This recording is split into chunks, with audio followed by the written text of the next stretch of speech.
अस्सलाम वालेकुम, this is Tahir from बैगन रिव्यू पाकिस्तान। तो जी दोस्तों, एक बार फिर हाजिर है एक नए प्रोडक्ट के साथ। ये है बिग बैंग का AK-47U मॉडल, क्लाकॉप मॉडल। बाकी बहुत ही खूबसूरत चीज़ है, हमारे बहुत ही अच्छे कस्टमर का ऑर्डर है, उसके लिए हम डिस्पैच कर रहे हैं।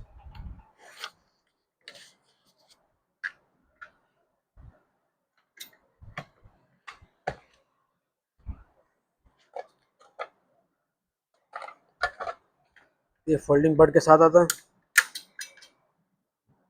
फुल मेटल बॉडी में, लकड़ी के वो है दस्ते हैं इसके।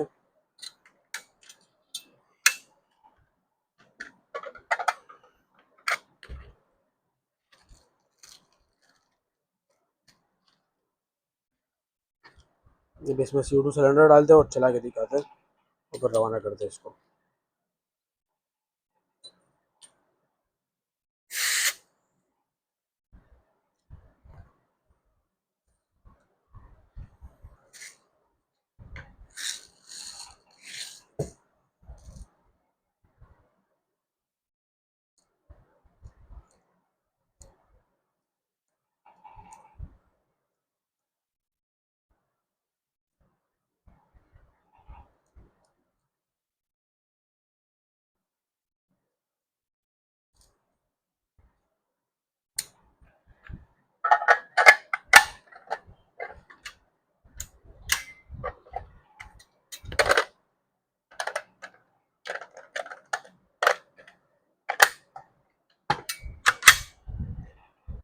ये फायर के लिए रेडी, अब चेक कर लिया इसका शूट।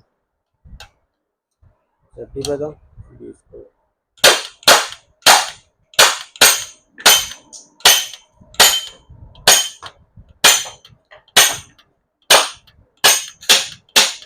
सही है, ये मैं रवाना कर रहा हूँ आपके लिए।